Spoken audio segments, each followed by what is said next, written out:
लालगंज में जमीन विवाद ने पकड़ा तूल, पीड़ित ने लगाई अहियापुर जैसी घटना की पुनरावृत्ति की आशंका। बक्सर सदर प्रखंड के लालगंज मौजा स्थित खाता संख्या 141 प्लॉट संख्या 26 पर भूमि विवाद गहराता जा रहा है। लालगंज निवासी सुदामा सिंह उर्फ सुदामा पहलवान के द्वारा 35 कट्ठा की कबाला डीड होते हुए भी जबरन 40 कट्ठा जमीन कब्जा करने की कोशिश की जा रही है। आरोप यह है कि न वे तो अपने दावे का वैध दस्तावेज प्रस्तुत कर रहे हैं और न ही प्रशासन उनके खिलाफ कोई ठोस कार्रवाई कर रहा है।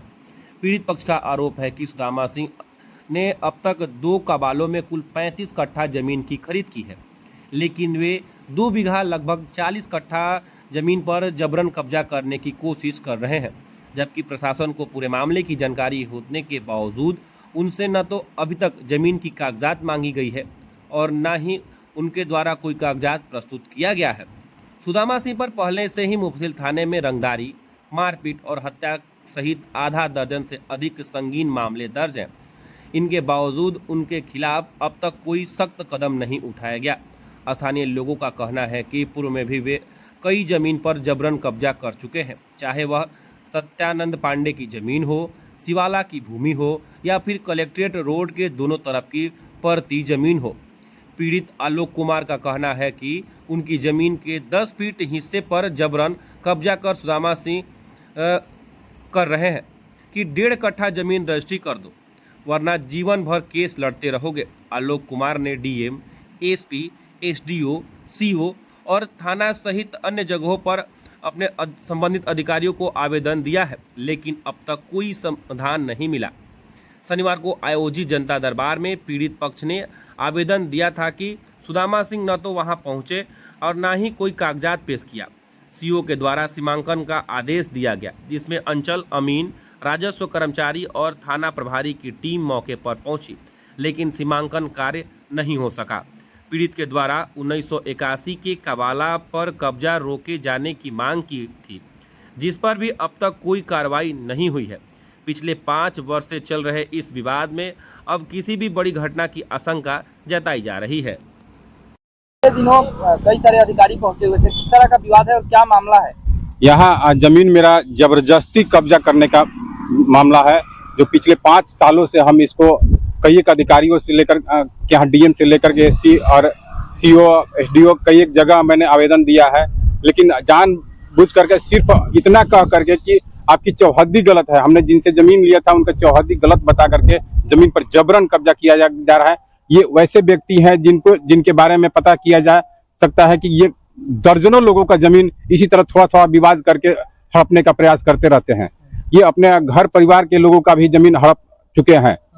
आपराधिक छवि इनके ऊपर बक्सर न्यायालय में आज भी करीब आधा दर्जन से अधिक क्रिमिनल मामले दर्ज हैं और ये इसलिए करते हैं कि इनके बेटा जो है 2 बेटा पुलिस विभाग में नौकरी करते हैं और उन लोगों के घौस जमा करके ये जबरन जमीन कब्जा करते रहते हैं। कौन व्यक्ति? ये सुदामा पहलवान है। ये लालगंज के रहने वाले सुदामा पहलवान है, जिन्होंने मेरा जमीन करीब 10 फीट के आसपास जबरन कब्जा कर रहे हैं। उनसे आज तक उनको कोई भी पदाधिकारी कागज मांगता है, कागज नहीं दिखाते हैं। अपने जमीन का कागज वो नहीं दिखाते हैं और जबरदस्ती वो जमीन का कागज दिखा देंगे तो पता चल जाएगा सही क्या है, लेकिन वो कागज ये लालगंज सदर प्रखंड के लालगंज मौजा अंतर्गत खाता संख्या 26 खाता 141 है और प्लॉट 26 है।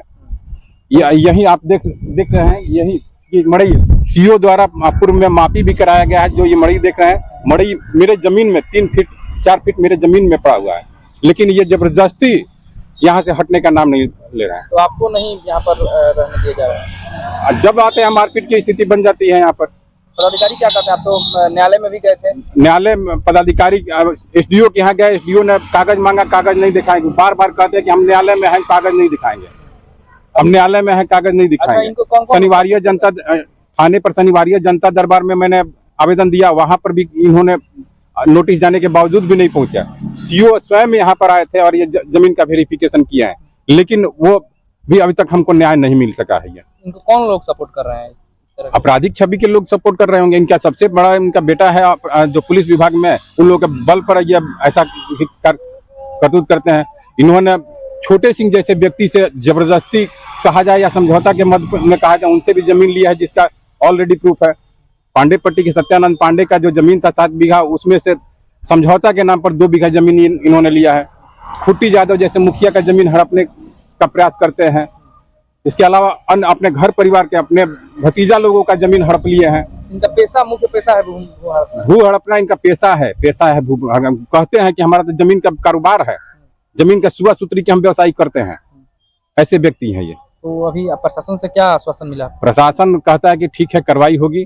पिछले 18 तारीख को अंचल से भी शनिवार जनता दरबार में जो आवेदन दिए थे, अंचल से लोग आए थे, थाने से लोग आए थे, लेकिन वो कोई बात नहीं सुने और अपना कागज नहीं दिखाए। सिर्फ कह रहे हैं कि हम जो इनका माफी हुआ है वो गलत है। अरे माफी मेरा गलत है तो आप अपना दे करके माफी कराइए ना भाई, अपना कागज क्यों नहीं दिखाते हैं आप? धमकी भी आपको मिलता है? धमकी बार बार जान मारने की धमकी मिलती है। पिछले दिन मैंने रिकॉर्डिंग करने के लिए कोशिश किया तो मेरा मोबाइल छीनने के लिए कहने लगे, और नहीं तो और थानेदार के सामने कह रहे हैं कि अगर हम कानून का पालन नहीं करते तो हम ये जिंदा नहीं बचते, हम कानून का न्याय का पालन करते हैं तो जिंदा बचे हुए हैं। इस तरह का धमकी मिल रहा है हमको। अच्छा, उनके साथ न्यायालय से इतर उनके साथ कोई न्यायालय का कोई व्यक्ति भी इनके साथ में यहाँ पर आ रहा है क्या? हाँ, उनके एक समधी है, अपने समधी है जो हमेशा जब यहाँ पर कुछ होता है तो वो चले आते हैं। वो न्यायालय से बाहर हट करके, कैसा ये कानून है कि भाई आप कहीं भी जाकर के हम वकील का ध्वस्त जमा करके जमीन पर अपना कागज नहीं दिखाइएगा और कहिए कि मेरा जमीन है। वो वकील है और यहाँ आकर के ध्वस्त जमाते हैं कि हम वकील हैं, हम कागज नहीं दिखाएंगे, हम न्यायालय में केस लड़ रहे हैं। केस जमीन हड़पने का लड़ रहे हैं। चौहद्दी में पत्नी की जगह सिर्फ पति का नाम चढ़ गया, बस इतना ही गलती हुई है और उसको लेकर जमीन हड़पना चाहते हैं। सुधारनामा हो गया? सुधारनामा हो गया, उसके बावजूद भी नहीं छोड़ रहे हैं। माफी हो गया। डीसीएल कोर्ट का आदेश निकला था कि नहीं, जब तक न्यायालय में मामला है तब तक पूर्व की स्थिति, जो पिलर हमने गड़वाया था पिलर उखाड़ कर फेंक दिया था, इस पर ये जेल भी गए थे। कब लिए थे आप ये जमीन? जमीन मेरा 2009 का लिया हुआ है। 2020 से विवाद चल रहा है। किससे लिए था? रामजी प्रसाद से लिया था। आपका परिचय क्या हुआ? आलोक कुमार।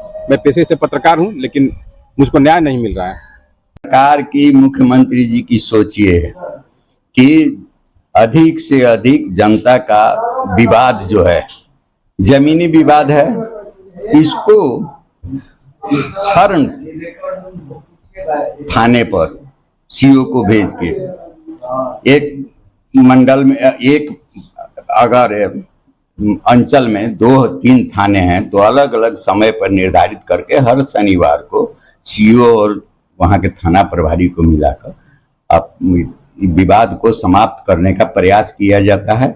विवादित दोनों पक्षों को नोटिस दिया जाता है, सभी लोग उपस्थित होते हैं। कभी मैक्सिमम केसेस सॉल्व हो जा रहे हैं, लेकिन कुछ ऐसे हैं जिसमें एक पक्ष तैयार नहीं होता है, दूसरा पक्ष तैयार होता है। तो सर्वप्रथम तो दोनों पक्षों को अधिक से अधिक समझाने का प्रयास किया जाता है। फिर भी अगर नहीं समझ पाते हैं तो उस पर कानून सम्मत कार्रवाई की जाती है, जो कि कानून प्रोवाइड करता है। किसी को उसमें पक्षपात नहीं किया जाता है, जिससे कि विवाद मैक्सिमम समाप्त हो रहा है। लेकिन हमारी सरकार की जो सोच है, अभी उस स्तर पर सफलता हम लोग प्राप्त नहीं कर सके हैं। इसके संबंध में माननीय सर्वोच्च न्यायालय और उच्च न्यायालय दोनों का भी ऐसा प्रयास है कि अधिक से अधिक विवादों को हम सुलह और समझौते के तहत समाप्त करा सकें। अच्छा सर, यदि विवाद के निपटारे के लिए अधिकारी बैठते हैं और वहां पर अगर ये कहा जाए किसी पक्ष के द्वारा कि हमारा मामला न्यायालय में है, न्यायालय में कोई पिटीशन डाल दिया और कहा कि हमारा मामला न्यायालय में है, हम कागज नहीं दिखाएंगे, तो क्या यह सही होता है? नहीं, ये तो सही नहीं होता है। इसका मतलब है कि वो व्यक्ति उस विवाद को सलटाना नहीं चाहता है। अगर वहां भी कागज दिखा दे, दोनों पक्षों में सुलह समझौता हो जाए और थाना में सीओ के सामने सुलह हो जाएगा और दोनों पक्ष मान जाएंगे, तो न्यायालय में भी अगर विवाद है तो उसी आधार पर आकर न्यायालय में डालेंगे, विवाद समाप्त कर दिया जाएगा। न्यायालय भी तैयार है कि अधिक से अधिक सुलह समझौते के तहत विवाद को निपटारा कर दिया जाए। इसलिए कि देखिए, हमारे हिंदुस्तान की जनसंख्या 150 करोड़ के करीब पहुंचने जा रही है और विवाद का निपटारा नहीं किया जाएगा तो हम गांव-गांव भी न्यायालय प्रारंभ कर देंगे, फिर भी ये विवाद समाप्त नहीं होगा। तो इसके लिए तो जनता को जागरूक होना पड़ेगा और मैं आप लोगों से भी आग्रह करूंगा कि आप लोग भी जनता को कुछ जागरूक करने का प्रयास करें, ताकि जनता भी सुलह समझौते से अपने विवाद का निपटारा सम्मानजनक ढंग से करने के लिए तैयार हो। यदि किसी पक्ष के अधिवक्ता के द्वारा मतलब शनिवार बैठक में हिस्सा लिया जाए और वहां पर कहा जाए कि हम न्यायालय में इस चीज को लेकर के गए हैं, तो उसमें इस स्थिति में क्या होना चाहिए? नहीं, देखिए, अधिवक्ता तो किसी पक्ष के पैरोकार होते हैं, वो अपने पक्ष के लोगों का पक्ष रखते हैं। लेकिन अगर एक पक्ष तैयार हो जाए कि हम सुलह करेंगे, दूसरा पक्ष भी तैयार हो जाए, तो उसमें अधिवक्ता का बहुत अधिक रोल तो रह नहीं जाता है। दोनों पक्ष अगर दिल से तैयार हो जाए कि हमको सुलह कर लेना है, तो इसमें अधिवक्ता का बहुत अधिक रोल नहीं है। अधिवक्ता का रोल तभी है जबकि कोई पक्ष कहता है कि हम तैयार नहीं होंगे, वकील साहब आप लड़िए इसको, तो वो जो है शनिवार बैठक में उनका जाना नहीं उचित। देखिए, उचित तो नहीं है, कानून भी ऐसा प्रोवाइड नहीं कर रहा है वहां पर। ऐसा ही इस पर सीओ साहब को और थाना प्रभारी को व्यक्ति लेना चाहिए कि हम सुलह समझौते की बात यहाँ कर रहे हैं, वकील साहब आपका पक्ष हमको सुनना आवश्यक नहीं है, दोनों पक्षों को समझा कर ही न सुलह कराना है। तो उसमें अधिवक्ताओं का कोई रोल नहीं है। जो जाते हैं उचित नहीं करते हैं, लेकिन ये व्यवसाय है, मान लीजिए कोई ले गया, फीस दिया, चले गए, बात अलग है। लेकिन वहाँ पे डॉक्यूमेंट नहीं दिखाया जाएगा, जनता दरबार है, एक पक्ष का हम डॉक्यूमेंट दिखेबे नहीं करेंगे, लेकिन आपको कोर्ट में आपको परेशान करेंगे। ये तो विषय हो गया माने पब्लिक का ना, इसमें क्या कर सकती है सरकार? आपकी सुविधा के लिए ही ना सरकार ने ये नियम कानून बनाया है कि आप अधिक से अधिक सुलह समझौते के तहत इसका लाभ उठाएं। और आप अगर लाभ उठाना नहीं चाहते हैं तो कोई क्या करेगा?